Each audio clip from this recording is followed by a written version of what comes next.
Good afternoon and welcome back. This is US Home Talk. We are live every Wednesday at noon and on demand at ushometalk.com or everywhere you find your podcasts.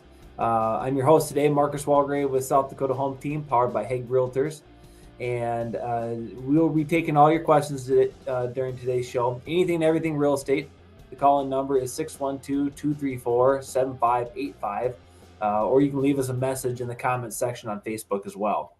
Also, we'll be answering questions that we received via email throughout the previous week through our real estate hotline. And today I am joined by Dave Kelly. Good morning, Dave. How are you doing? Morning, Marcus. Doing well. Dave, you are a certified mortgage planning specialist, and we are going to be talking about a very specific loan product today, and that is the home equity conversion mortgage. Yeah, I love that product. It's a product that I learned about 7 years ago. It was a product that when I first heard about it, I thought that's the worst thing you could ever do in the world is do a reverse mortgage. But I thought, no, I'm going to take the training. It was in Minneapolis. It was 4 full days of training on the product. That's how complex it is. And so I went to the training and it changed my mind forever. I feel that it is the best product for anybody over age 62 to take a look at and to at least educate themselves about. I think that's an important thing to talk about. I mean, I know, Dave, I've done a handful of classes, to try to learn more about the home equity conversion mortgage, reverse mortgage. I think for a lot of people may have that name be more familiar, and you can get the nuts and bolts. In terms of that's kind of what I need as a realtor, right? I need to know, the basics. And then if anybody seems to have any more, questions or interest, then steer them towards the expert, steer them towards the individual who can provide, the details, going in the weeds. Today, we're going to try to cover, the nuts and bolts, but then also, try to get some good information too, in terms of maybe some stuff that's a little bit, deeper with this specific loan product. So Absolutely. Sounds like a good plan. one thing that you mentioned, Dave, this is a loan product specifically for individuals who are 62 or older. And I think that that's one thing, a lot of individuals who maybe be falling in that demographical group, 62 and older, they may be in that situation where they have a spouse or a significant other, and that's one thing that I've always kind of that myths, right? Not everybody has to be 62 and over. Just at least one of you need to be. Correct. And so the amount that you're able to borrow is determined by the borrower's age. In the case where you have 2 people, of course, the lower age is the one that you have to use. And we had one 2 years ago, I think, where we had an 80-year-old and a 40-year-old. So in that situation, we had to base everything off the 40-year-old, but that spouse could live there until she was age 150, because that's what the reverse mortgages go to, is age 150. And so just think about that. She wouldn't have a mortgage payment for as long as she wanted to live there. And so that is one thing. And again, age 62 is very important too. When you think about it, I mean, why would you ever put somebody into a 30-year mortgage when they're in their 80s? It doesn't make any sense. Even if you're in your 70s, it doesn't really make sense to me anymore, because you're going to have a fixed payment until you're age 100. And nobody knows what the future is going to bring as far as inflation is concerned, as far as, you're on a fixed income. And if the prices go up like we've seen recently, then it becomes much harder to be successful in retirement. And so with the HECM or the reverse mortgage, you can refinance an existing mortgage, you can open up the line of credit so you can access your home equity, or you can buy a home using a reverse mortgage, and the payments are optional. And another great thing about the payments is when you make a payment, there's a guarantee that you can always get it back. So let's say you make a year's worth of payments and then some hardship happens. You decide, hey, I want that money back. You call the servicer and you get the money back within 3 days. The one of the things that I know I remember from the classes I took from Fairway Mortgage, and that was just giving individuals more control of their finances later in life. As you mentioned, a lot of individuals that are 62 and older are on a fixed income. You talked about market volatility and inflation, obviously hot topic, a cost of living as well. I mean, I know ever since inflation has been the one of the main topics being discussed during anything that has to do with the economy. You start kind of reading into it, and and then you learn that the definition of inflation on the government level doesn't necessarily include things like the increase of a cost of milk and eggs, things of that. So those are some other factors of cost of living that are on the rise and that have risen significantly in the last 6 months. Right. And so if you were an individual who maybe had a really good plan, but I don't think anybody could have forecasted, what we've seen in the last, 9 months. And so those events, that's kind of where this product comes into play and gives individuals, that flexibility, like you said. I mean, if they want to instead, take a pause and because they are during hardships, they can. Well, one of the best uses of the line of credit is if you have a free and clear home, giving you access to the equity in your home. And the thing that really blew me away about the reverse line of credit, a lot of financial planners tell you when you're near retirement to go get a home equity line of credit from your bank. So that way, if anything comes up, you've got that to fall back on, you've got extra resources. Well, the problem with that strategy is the bank, like we saw with Wells Fargo, even during COVID, they can pull back their line of credit and all of a sudden it's gone. They can change the terms of it. With it, if you do use it, of course, you have a payment with it. With the HECM line of credit, to me, the game changer is that available line of credit grows by the interest rate. So you can take one out, don't use it, but just have it there for growing. And I can show you a screenshot here. I want to show you this, incorporating home equity into your retirement income strategy. This chart, actually, Wade Pfau, who's a professor at the American College, studied thousands of Monte Carlo simulations. And those are simulations where, again, you put this person's scenario in, this person's scenario in, any possible combination of assets, retirement income, and so forth. And this chart shows that depending upon how long you're going to retire, like again, this chart takes it out to 40 years. So if you're a 60-year-old person retiring, what are your chances if you live to age 100 of having a successful retirement? And you can see that the probability of success drops, of course, as you get older. If you ignore your home equity and just let it sit there and don't do anything with it, those people, according to this and according to these simulations, have the least possible chance of success in retirement. If you use your home equity last, that was that scenario that I was just describing, where you open up the line of credit and don't use it unless you absolutely have to, those people are the ones that have the most successful retirement. Because again, that line of credit grows. We did this for my mom. She had, in the house that I grew up in, did it about 5 years ago. Her house was worth 200,000. And so we did a line of credit. It was $100,000 that she had available on her line of credit. That has now grown to an available line of credit of 140,000.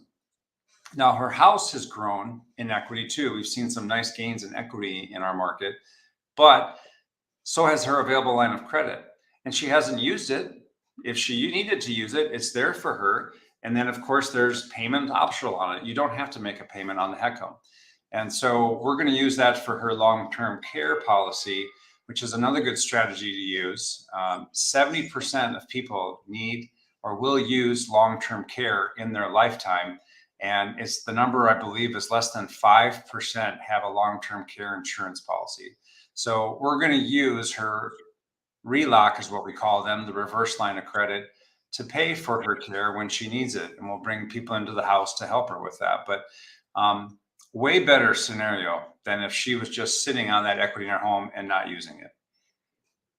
Well, I think, I know one of the things that you guys run into today that you talk about is, individuals who are maybe retired and they do own their home, free and clear. That was always maybe their goal was to say, hey, this is going to be, this is kind of where we've created our equity and into the house, and then when we pass, we want to be able to pass on the value of this property to our children, Right. and that's always kind of generational goal of many, right? The older generation, that's just kind of was a traditional thing to do. I think if you look at like American culture, I mean, American culture has shifted, in the last 50, 60 years. I mean, just kind of look at, the younger generations, millennials, and I mean, talk about being, highly encouraged, Gen X and millennials being highly encouraged to, to go off, leave your hometown, pursue a college degree, whether that's a undergraduate or a graduate degree, in some cases, doctorate degrees as well. And that sense of okay, well, a lot of us who grew up in small towns, well, there wasn't a university in that small town. You had to leave the town. You had to leave the town, and in some cases, you had to leave the state to pursue, the degree that you were looking for, the specific degree that you were looking for, and so the younger generations, I mean, they're just kind of on the move, right? They And are. Yeah. Yep. And so when you kind of see that, and you see this, maybe the older generation saying, hey, we've always wanted to be able to give our children the house, and that it's a great gesture, right, to your children, like, hey, we have been able to be financially savvy enough to own our house free and clear, and here's the estate for you guys to to figure out. And that's kind of what it ends up being, right? It ends up being Well, a pretty big task. we call it a lazy asset, right? Because you've got all that cash that you've put in. We always use this as kind of a prop, right? We talk about this being home equity, right? It's just kind of a rubber eraser. And you've put cash into your house your whole life. And now it's sitting here. It's not something that you can use. You can't take this to the store. You can't take it and buy bread with it, whatever you want. I mean, it's just sitting there, not being able to use it. And if you take that lazy asset and use it, what you end up happening, you're right, kids don't want they don't want their parents' house. They don't want to move back. That's one of the biggest misconceptions that I think a lot of parents have is, oh, my kids will want to move back to my house. You ask them, they don't want to do that. However, if you're able to leverage that home to be more successful in retirement, now you probably have a better chance of giving cash to your kids in retirement. And what would they rather have? A house that they have to fire sale because they want to have the cash right away, or cash? They want the cash, right? So that's another strategy that we use. We had a client that he was worth 15 million when his financial planner, estate planner, told him to see us about a reverse mortgage or a HECM line of credit. In that situation, I'm going to call him Mike. We're not going to use his actual name, but Mike was able to leverage his house. And today, the lines of credit, the HECM line of credit, can go up to $1,084,000. Okay, so a lot of people aren't aware of that either. They think of it as this product that is the last resort, that is for the people that haven't planned very well. No, it's actually for the more affluent clients if they are smart about it and learn how they can use it in retirement. So Mike used his money to bridge the gap between age 62 and 70 so that he could maximize his Social Security returns. Plus, he didn't have to take any of his investments out to live on. He lived off of what his house was worth, and they were going to bridge that gap between those. So in that scenario, would the kids rather have the cash, or would they rather have the house? Well, they're going to have cash every single day, because the longer you let those assets grow, then they grow more. It's the time value of money. And the beautiful thing about the line of credit that he opened up for Mike, guess what's happening to that line of credit? The available line of credit is growing by the interest rate, so it's not static. I think that line of credit that we opened up at the time was somewhere between $400,000 and $500,000, and that's growing every year by the interest rate. So every time I present this and talk about this product, just it amazes me that more people aren't aware of it and don't check it out. Just check it out, and we can run actual scenarios for them that we can show them what the line of credit is going to be worth. We can show them what the asset's going to be worth over time, their house value. Even just assuming a 4% appreciation rate, the math works if you take the time to understand it. And I think a lot of individuals who are at that point in their life too may have aligned themselves with a financial advisor and has kind of leaned on that professional for that type of advice, and that's something, Dave, I know you guys have always done very well in terms of saying, hey, I mean, this isn't just a conversation that I want to have with you, homeowner, but let's bring in the children and let's bring in the financial advisor, and so we can all sit down and see if this is a loan product that is best fits your needs. Right. And we always involve them. Sometimes we come across financial planners that, again, like I'll give them credit. I mean, they were like I was, they don't know what the product is. They don't know how you can leverage the product. The product had significant changes in 2015 and 2018. The most recent changes happened under Ben Carson. Now, he was in charge of HUD at the time that those changes were made. And I don't know if you're aware of what his occupation was, but he was a very famous neurologist before he got to work for HUD. Okay. I mean, I'm sorry, but this guy's brilliant, and they figured out a way to make retirement more successful. But yet people still have those stereotypes in their head, and it's wrong. I also want to show one more thing. There's another slide I want to show you, if I could. I got to figure out how to make the slide thing work, though, because there we go. And let me get to, there's the errors of protection. I'm sorry I have to look over at this, but you have multiple screens. There's no other way to do it. So let's go. Current slide. Hopefully you can see that. Can you see that okay, Marcus, or did it go away? Yep, got it. Yep. No, it looks good. Okay. Okay. So let's look at this. So the shielding home equity thing that a lot of people aren't aware of too is if you have your asset, let's say let's take my mom's house when she did her HELOC or her HECM, $200,000 home. Okay. And if let's say she was married and she had a spouse, usually what happens is one spouse ends up going to a nursing home and the other spouse is healthy and stays in the home. Well, if you are in that situation, you could find yourself where the nursing home, we had one client where the nursing home charges were $9,000 a month. That adds up really quickly, and you can burn through a lot of money doing that. Well, what happens is the nursing home they end up filing a lien for half your home's equity in those situations. If you had a RELOC or a HECM, what we have to do when we do that is we file 2 mortgages against the property when we put these in place. Okay. And there's no 5-year look back on these either. So on a $200,000 home, Fairway puts a mortgage in place for $300,000. And then FHA, who's the ultimate insurer, puts a mortgage on for $300,000. So all of a sudden, you have $600,000 in mortgages filed against the property. Now, do you owe $600,000? No. Not at all. If you opened up that line of credit and paid for the closing costs, you could own as little as $100 on there. You always have to have some balance on the line. So let's say you have a $100 balance on there. You're paying interest on that $100 balance. You have $600,000 in protections against the equity in your home. And we have never seen a case. Fairway's been doing reverse mortgages for a very long time. And we actually work with NERMLA, who's the elder law attorneys group. They've never seen it either where a nursing home or say Medicaid has placed a third position lien against a property.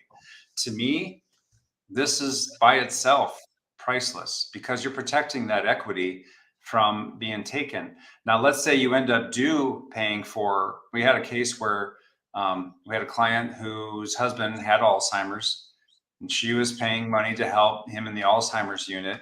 and they were using the RELOC or the HECM to pay for the care. Well, what ended up happening is we got up to about a $270,000 balance as far as for the care charges were. And she had other assets. They had other assets. We got together with the financial planner and we found out that the Medicaid spend down was about another $130,000. Okay.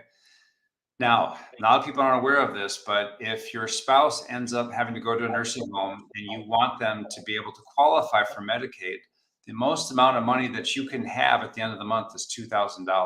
That's it. So what did we do? We took that $130,000 and we paid down the RELOC. And remember what I said earlier about when you pay down that RELOC, you can have access to it again.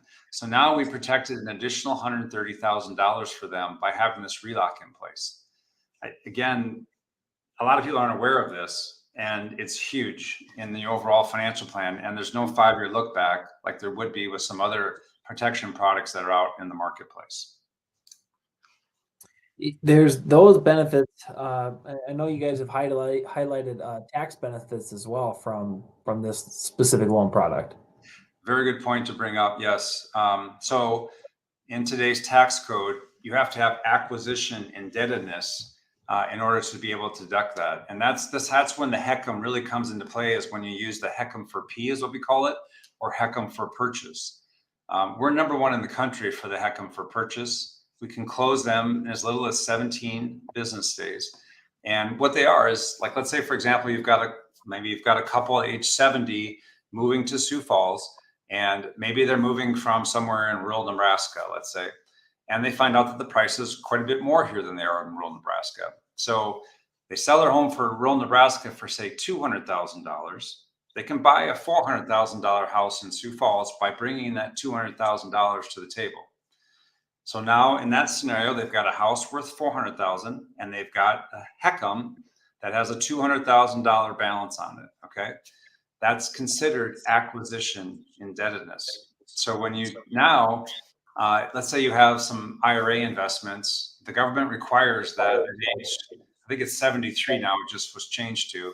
So at age 73, they make you take out what are called required minimum distributions, RMDs.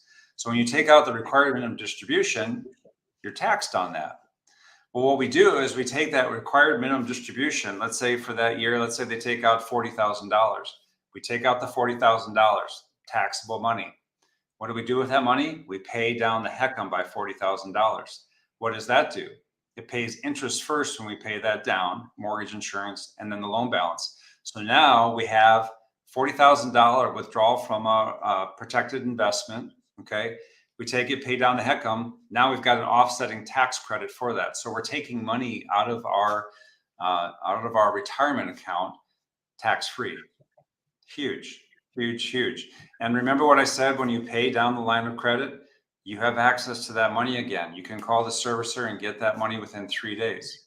So why more people aren't doing this, just again, it's hard for me to comprehend, because there's so many protections, there's so many benefits. And when you're buying a home in the market, like we've done that before, Marcus. I mean, we've had clients that have done that. You buy a house and you don't have to bring as much cash to the table.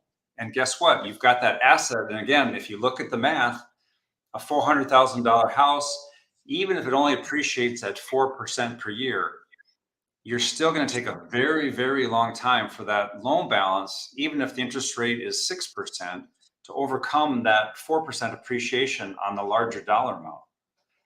That math is huge. And I don't know, like I said, I get a little bit fired up when I start talking about it, because I just want to talk to more people about it and just let them know that this product is out there, and it is not the product. I always say it's not your grandmother's product, right? Because that's in the past. It used to be a loan of last resort. The reason that they got the bad images with it is you didn't have to qualify for it before. So you could come to a reverse mortgage person and not show any income, no assets.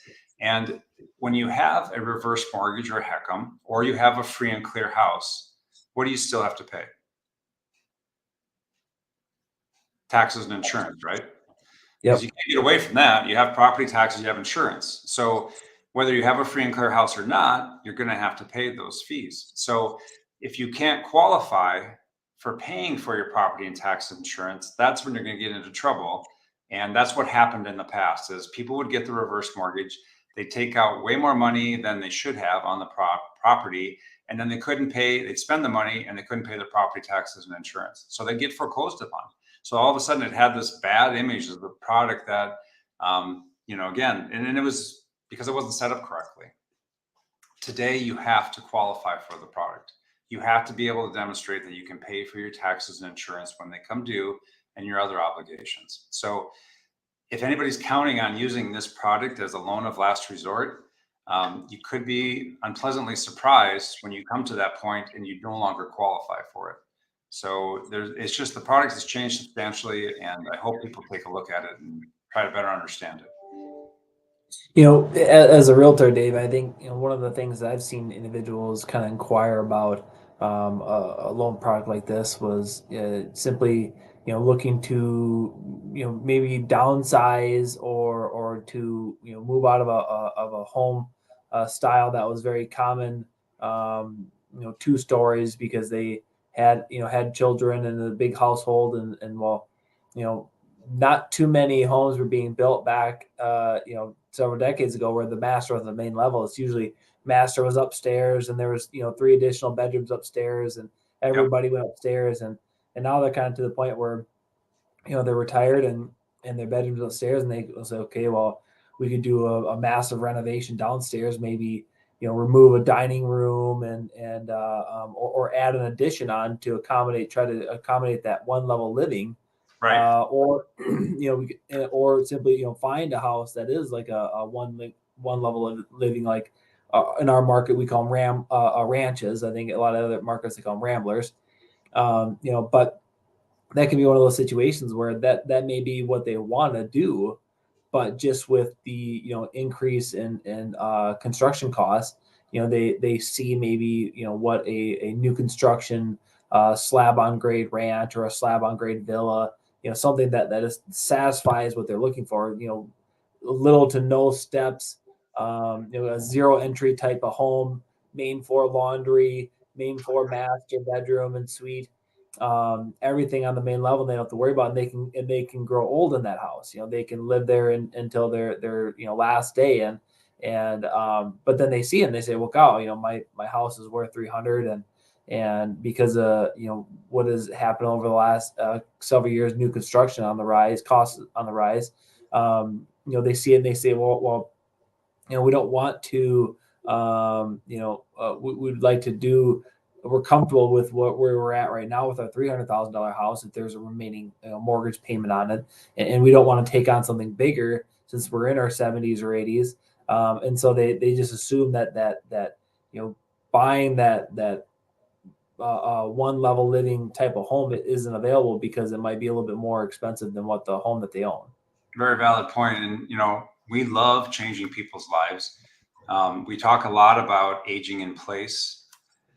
Okay, I'm going to go back to Ben Carson here, brilliant guy. And the government's aware of the fact that I don't give the government a lot of credit, but I do in regards to this product. Okay. So, Yeah, right. but I would say that with the revision to this product, I think what they came to realize is there is not going to be enough nursing homes. There's not going to be enough assisted care centers, and people are going to need care in their homes, and they're going to need to be able to stay in their homes. If the house you're in does not meet those needs as you age, if there's a lot of steps, like you said, not a main floor master bedroom and laundry and all of that, you can still get that. You can take that $300,000 house, okay, and you can use the cash from that to buy a $400,000 or $500,000 house. You don't have to buy that much, but let's say the next house up is $400,000 that has everything on one level, like to your point, maybe a villa or something like that. Put the extra cash into your investments so that you have it. You're better prepared for retirement.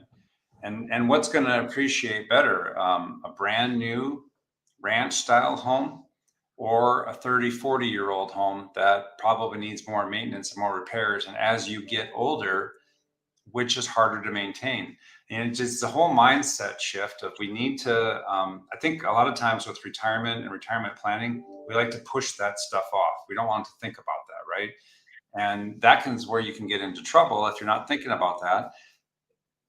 why not take advantage of the fact that you can buy a house that is better suited for you to live into your 90s with? People are living longer. If you live to age 65, you should plan on living to age 95. We're living longer, and we need to be aware of that. You need to make sure your money's going to last that long, and you need to make sure that you can age in place. And again, I think one of the key things to take from this is you have to pay your real estate taxes, which everybody has to do. We Mhm. all have to pay our real estate taxes, annually and or biannually, um, and obviously, if you own your house free and clear, you don't have to have homeowners insurance, but highly recommended. So that's even though that's not an exact requirement for everybody, but I think it's fair to say that nearly everybody, even if they do own their house free and clear, are still having homeowners insurance. So, You but have this to. I mean, product with all of HECM does the require it. problems we're having, all the storms, whether or not you believe in the climate change or not, is the storms seem to be getting worse. So, yeah, you should. Or if you have a fire, who knows? You should have insurance to take care of your home. So, it's all coming up with a good plan and making sure that you have the bases covered to, enjoy retirement. And the HECM is a great product for doing that. Just like that chart I showed you, you are more successful in retirement if you even have that. Let's say you haven't, don't use it. It's still there for you if you need it, and it's putting an amount on your house so that line of credit can actually grow by more than your house is worth potentially. And again, you could ask for the money out. Let's say there's some major event where the house prices go down again. I don't see that anytime in the near future. But your value on your HECM and that line of credit has no bearing at all whatever the house is worth. It grows separately. It grows by the interest rate. So it is not something that's dependent upon other things. And HUD has been around since the late 30s. And so the HECM is a contract between you and HUD until your age 150 or until the last person leaves the house. And I think we should touch base on that too, because we always get a lot of questions about that. You know, mom had to go to a nursing home and she has this HECM on her house. What do I do? Okay. So the person, if they're not going to be able to return to the home within 12 months, then technically, yes, that creates an event where, we need to figure out what we're going to do. So let's say mom goes to an assisted living and has no plans on going back to the home. Well, in that case, the heirs or if the mom is coherent enough and has no, I don't know, doesn't have any issues where they can't sign a contract or aware of what's going on, they have up to a year to sell that home and to be able to pocket the difference as far as whatever that is. So between what they owe and what the house is worth. And a lot of people aren't aware of that. They think that, oh, I don't own the home. You always own the home. Mom who's going into an assisted living center owns the home and she's exiting the property. You have an automatic 6 months, and then you can file for 2 3 months extensions before you have to do something. So, and in that situation, you can sell the home, and again, the difference can go to the estate or the heirs. And it's not a scary process. It's not a case where you're going to lose your home. It's going to go to foreclosure. If you're upside down, that is a benefit to this loan is there's no recourse on it. If you have say a 30-year mortgage and let's say you're upside down in your house when you retire or like say you pass away or whatever, the loan has to be paid. In our situation with the HECM, the bank gets paid. If you're upside down, FHA steps in and pays for the difference. So there's no additional money that goes against the estate. A lot of people aren't aware of that feature either of the product, that it's a no recourse loan. And going back to Wade Pfau's example, it is very hard for me to find in my 25 plus years of experience an example where this product does not help. I don't see it. One thing I think too, in terms of just being very savvy with this type of loan product, whether you're trying to use that equity and go forward with investments on it, but the eligible property types. We've been talking a lot about single family residence, but you could do a 2 to 4 unit property as well. Townhomes and modular homes, manufactured homes, that meet FHA requirements. But just think of that like 2 to 4 unit. Maybe you are retired and you're looking to be maybe a snowbird. It's like, okay, well, you can go ahead and buy, both sides of the twin home. You occupy one and have the other one, and then, or excuse me, like a duplex, and you occupy one of the units and rent out the other one, and all of a sudden, you have a property that's bringing in rental income on a monthly basis. Yeah, we did one for one person who they lived in one and they had 3 other units, so it was a fourplex. And think about a way to boost your retirement income. So buy a fourplex, live in one of the units, you get rent on the other 3, and there's no required mortgage payment. Just think about how well that would cash flow in retirement. So sometimes there's ways that we can help people catch up in retirement too, if we're creative with that. Yeah, there's so many stories of situations where we were able to help people with their retirement plans and to get them back on track. And just hope that people can take a look at this and see if it makes sense for them or not. I think that that's kind of the key point to take from today's show is simply, if you are eligible for the home equity conversion mortgage, HECM, and the conversion mortgage, and you're looking to get more information. I mean, it's just simply reach out to a mortgage banker that you may know, and see if they have somebody who is certified to service that type of product with them, and then get everybody together and sit down and learn more about it. Right. It's a very specific product, so make sure you've got somebody that is very dedicated to the product too. Yeah, I agree. Well, Dave, always a pleasure to chat to you about the HECM loan product, and I appreciate you coming on the show. Thank you, Marcus. Thanks for the opportunity. Have a wonderful day. Hey, you too. And thank you guys for listening to US Home Talk. We're live every Wednesday.